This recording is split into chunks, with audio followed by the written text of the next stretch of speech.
மாணவர்களாக சந்தித்த உங்களை இப்பொழுது நண்பர்களாக சந்திக்கிறேன்.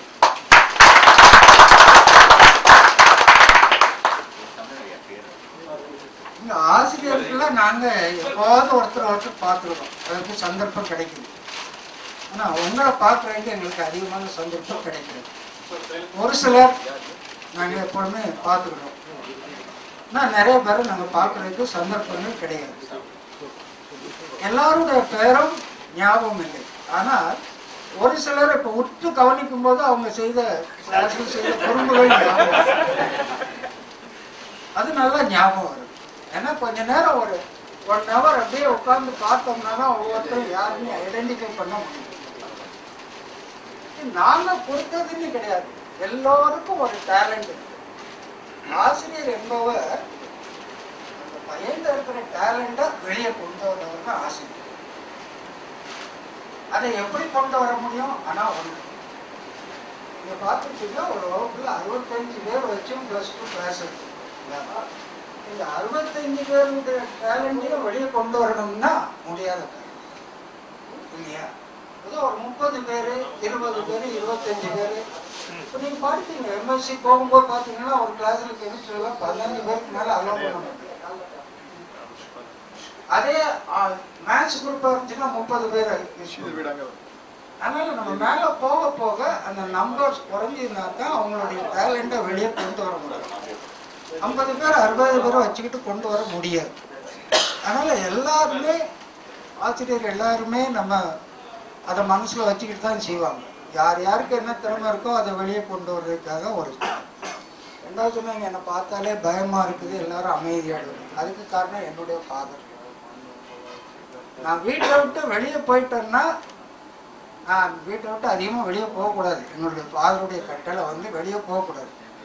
அப்படி போயிட்டா என்னுடைய நண்பர்கள் என்ன பண்ணாங்க தெரியுமா? இவ்வளோ நேரம் அடை காத்துட்டு வெளியே வந்துட்டான்ப்பா அப்படின்வாங்க. எனக்கு கொஞ்சம் கோபம் வரும், அடிச்சிடுவேன். நான் அடிச்சுட்டு வீட்டுக்கு வரணும்னால அது எங்கள் வீட்டுக்கு ரிப்போர்ட் ஆகிடும்.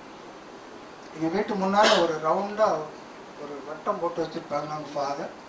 அந்த வட்டத்தை பார்த்தோன்னே நான் அது உள்ளே வந்து நிற்கணும். அப்புறம் அவங்க பெரம்போடு வருவாங்க, முட்டிக்கு கீழே தான் அடிப்பாங்க, மேலே அடிக்க மாட்டாங்க. இந்த பெரம்பால் அடிக்கும்போதே எங்கள் அம்மா அங்கே வந்து நெல்லும் மஞ்சளும் அரைச்சிக்கிட்டு இருப்பாங்க. என்ன அடித்த இடத்துல போடுறது அவ்வளோ ஸ்ட்ரிக்டாக எங்கள் அப்பா. நான் பெரிய பையனான பிறகு எங்கள் அப்பாட்ட கேட்டேன், ஏன்ப்பா இப்படிலாம் அடிச்சிங்க அப்படின்னு. நான் எப்படி அடி வாங்கினேன்னு தெரியுமா?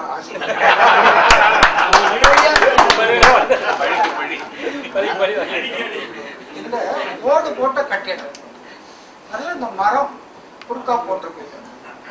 கீழே மணலை பரப்பி அதில் ஆணியை அப்படியே மேல் நோக்கி வச்சிருப்பாங்க. மேலே அதுல தொங்கணும். கீழே என்ன இருக்கும்? ஆணி. வாத்தியார் அடிப்பாராம், கீழே விழுந்தா அவ்வளவு ஸ்ட்ராங். நாங்க அப்படிலாம் அடி வாங்கணும், உனக்கு என்ன இது கஷ்டமா அப்படின்னு இல்லையா? இது என்னுடைய இதுல கொஞ்சம் வந்தது. ஒரு ஸ்ட்ரிக்டா இருக்கிற காரணம் எங்களுடைய தப்புனர். இன்னொன்னு சொல்லுவாங்க, பைபிள்ல கூட சொல்லியிருக்கோம், இந்த பூமியிலுடைய உன்னுடைய வாழ்நாள் நீடித்திருப்பதற்கு உன் தாயையும் தகப்பனையும் கனம் பண்ணுவாயாக அப்படின்னு இருக்கும். அதாவது அந்த 10 கற்பனைகள்ல இதுதான் பிரதானமானது அப்படின்னு. அப்ப தாய் தகப்பனுக்கு தான் நம்ம முதல்ல மரியாதை கொடுக்கணும். இப்ப நான் இதை ஏன் உங்ககிட்ட சொல்றேன்னா, உங்க பிள்ளைகள் இருக்குது, உங்க தாய் தகப்பன் உங்களோட இருப்பாங்க. நீங்க உங்க தாய் தகப்பனுக்கு என்ன மரியாதை என்ன கனம் உண்டு பண்ணுகிறீர்களோ அதை உங்களுடைய பிள்ளைகள் பார்த்து கொண்டிருக்கும் இல்லையா? நாளைக்கு நீங்க வயதான பிறகு உங்களுடைய பிள்ளைகள் நீங்க உங்க தாய் தகப்பனுக்கு என்ன மரியாதை கொடுத்தீர்களோ அதே மரியாதையை அவர்கள் உங்களுக்கு கொடுப்பார்கள், நிச்சயமா கொடுப்பாங்க. அதனால எனக்கு அந்த பைபிள்ல நான் அவ்வளவு படிச்சேன், எனக்கு பிடிச்சது அந்த முதல் இது அதுதான். இந்த பூமியில உன்னுடைய வாழ்நாள் நீடித்திருக்க உனக்கு சகல நன்மையும் உண்டாக உன் தாயையும் தகப்பனையும் கனம் பண்ணுவாயாக, கனவீனம் பண்ணிடக்கூடாது. இன்னைக்கு ஓல்ட் ஏஜ் இல்லையா, age for the sorry home for the age. எதனால வருது? கிரஷ் எதனால வருது? தகப்பனும் வேலைக்கு போயிடுறாரு, தாயும் வேலைக்கு போயிடுறாங்க, குழந்தைய கொண்டு கிரஷ்ல கொண்டு விடுறாங்க இல்லையா. ஒரே ஒண்ணு ஞாபகம், குழந்தை தாயினுடைய அரவணைப்புல தான் அன்பை பெறுது. அந்த அரவணைப்பு அதுக்கு கிடைக்கலன்னா பின்னால அந்த தாய் மேல அதுக்கு அன்பு இருக்கு. அதனால ஒரு தாய் வேலை பார்த்தா கூட அதுக்கு கிடைக்க வேண்டிய அந்த அரவணைப்பு 1 வருஷமோ 2 வருஷமோ, 2 வருஷம் வேலையை விட்டுட்டு அந்த குழந்தையோட இருக்கு. அப்ப அந்த குழந்தை அந்த தாய் மேல அதிக பாசமா இருக்கு. நாம என்ன செய்யறோம்? பிறந்த உடனே கொண்டு விட்டுறோம், ஸ்கூலுக்கு போறேன்னு அனுப்பிடுறோம். அது வந்தாச்சுன்னாலும் நானும் ஆபீஸ்ல இருந்து வந்தேன் டயர்டா இருக்குன்னு அந்த குழந்தைய பராமரிக்கிறது இல்லை. அப்ப பிற்காலத்துல அந்த குழந்தைக்கு நம்ம மேல அன்பு இருக்காது. அதனாலதான் என்ன சொல்றாங்கன்னா, எவ்வளவு கிரஷ் ஓபன் பண்றாங்களோ அந்த அளவுக்கு ஹோம் ஃபார் தி ஏஜ் வரும். இதுதான் உண்மை. இதுல எந்த இதுவும் மாற்று கருத்தே கிடையாது. நீங்க உங்க பிள்ளைகளிடத்துல எந்த அளவுக்கு அன்பு செலுத்தீர்களோ அதே அளவுதான் உங்க பிள்ளைகள் உங்களிடத்துல செய்யும் இல்லையா. நீங்க சின்ன பிள்ளைகளை அடிச்சு நீ எதுக்குன்னு லாயக்கில்லன்னு விரட்டினீங்கன்னா, இந்த மாதிரிலாம் விரட்டினவர் தானே இவருக்கு நம்ம என்ன பாதுகாப்பு கொடுக்க வேண்டியது? இப்போ ஒன்னால முடியல நீ போ அப்படிதான் சொல்லுவாங்க. அந்த ஒரு சூழ்நிலை வர்றதுக்கு காரணம் இதுதான் சைக்காலஜியா, உளவியல்ங்கிறது வேற ஒன்றும் கிடையாது. நான் எப்படி இருக்கிறேனோ அப்படித்தான் என் பையன் இருப்பான்னு. எனக்கு என்னுடைய மனைவி செகண்டரி கிரேட் டீச்சராக ஒர்க் பண்ணாப்புல, ரிட்டையர்ட் ஆயிடுச்சு கார்பரேஷன் ஸ்கூல்ல இருந்து. என்னுடைய 3 பிள்ளைகள், 2 பையன் 1 பொண்ணு. ஃபர்ஸ்ட் சன்னு இறந்துட்டான். ஏன்னா அவனை 2 வயசுல டிபி மெனிஞ்சைட்டிஸ் அப்படின்னு பிரெயின்ல ஒரு அட்டாக். அதனால ஸ்டாண்டர்ட் குரோத், வளர்ச்சி கிடையாது, பிரெயினும் வளர்ச்சி கிடையாது, இது கிடையாது. மோரோவர் இன்னொன்று பெராலிட்டிக், ரைட் ஹேண்டும் ரைட் லெக்கும் யூஸ் பண்ண முடியாது. இப்படிதான் வச்சுக்கிட்டே நிற்பான், இப்படிதான் வச்சு நடப்பான். அவன் 20 இயர்ஸ் வரைக்கும் அப்படியே இருந்தான். 20 இயர்ஸ்ல அவன் இறந்து போனான். 2வது பையன் இன்ஜினியரிங் முடிச்சுட்டு ஜிகேஎம் இன்ஜினியரிங் காலேஜ்னு ஒன்று இருக்கு, பெருங்குளத்தூர்ல இருக்குது. அதுல மெக்கானிக்கல் டிபார்ட்மெண்ட்ல ஹெச்ஓடியா இருக்கிறாப்புல. அது இப்போ இருக்கிறது சேலையூர்ல பிளாட் வாங்கி அங்கேயே உட்காந்துட்டு. என்னுடைய மகள் பிகாம் முடிச்சது, முடிச்சுட்டு அது கல்யாணம் ஆயிட்டுது. ஒரு இன்டீரியர் டெக்கரேட்டர், அவங்களோட ஹஸ்பண்ட், என்னுடைய மருமகன் இன்டீரியர் டெக்கரேட்டர். என்னுடைய பையனுக்கு 2 பெண் குழந்தை இருக்குது, என்னுடைய மகளுக்கும் 1 பெண் குழந்தை. இவங்க எல்லாம் தனித்தனியா இருக்கிறாங்க. நானே என்னுடைய மனைவியும் தான் வீட்டில் இருக்கிறோம், சொந்த வீட்டில் உட்காந்து 2 பேர் தான் உட்காந்துருக்கோம். நல்ல பெரிய வீடு, 2 பேரும் உட்காந்துருக்கிறோம். இப்போ ஒரு வசதி என்ன அப்படின்னா, 2 கிராண்ட் டாட்டர், மகளுடைய மகள் பக்கத்தில் ஸ்கூலில் நடிக்க, அவள் வேலைக்கு போகிறதுனால இது ஸ்கூலுக்கு போயிட்டு வரும்போது எங்கள் வீட்டில் வந்துடும், வேலை முடிஞ்சு வரும்போது அவங்க வீட்டுக்கு வந்துடும். ஸோ டெய்லி எங்கள் பேத்தி எங்கள் கூட தான் இருந்துக்கிட்டு இருக்கோம், ஞாயிற்றுக்கிழமை வராது. ஆனால் அந்த சில ஞாயிற்றுக்கிழமை என்னுடைய சன் அவங்க பிள்ளைகளோட இங்கே வராது. ஆனால் மற்றவர்களும் வேறு ஒன்றும் புதுசாக சொல்கிறதுக்கு ஒன்றும் இல்லை. இப்போ எனக்கு வயசு என்ன இருக்குன்னு நினைக்கிறீங்க? யாராவது ஒருத்தர் கெஸ் பண்ணுங்களேன். 70 கம்ப்ளீட் ஆயிருக்கு.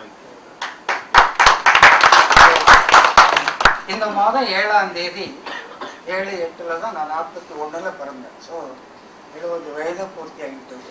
அந்த பேசிஸ்ல இருந்து நான் 1999 2000 வரைக்கும் இருந்தேன். இருந்துட்டு ரிட்டையர்ட் ஆனதுக்கப்புறம் ஒரு 5 வருஷம் கழிச்சு கலைமகள் வித்யாலயாவில் மெட்ரிகுலேஷன் ஸ்கூல்ல கூப்பிட்டாங்க. அங்கே ஒரு 5 வருஷம் ஒர்க் பண்ணிட்டு அதுக்கப்புறம் அங்கேருந்து வந்துட்டேன்.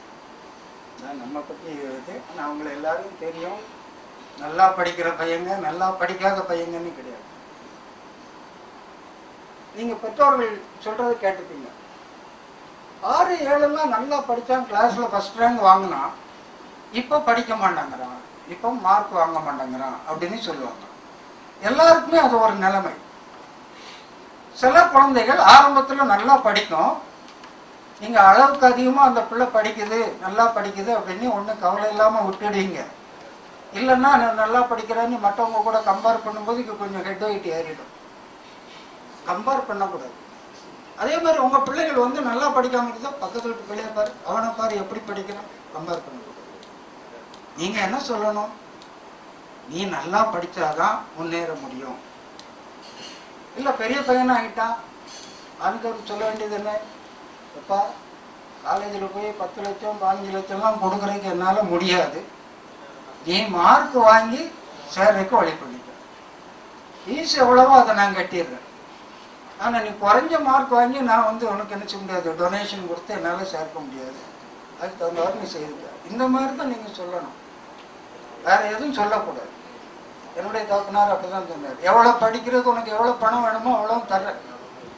காலேஜில் போய் சேர்ந்ததும் நானாக தான் சேர்ந்தேன், எங்கள் அப்பா எங்கேயுமே வந்தது கிடையாது.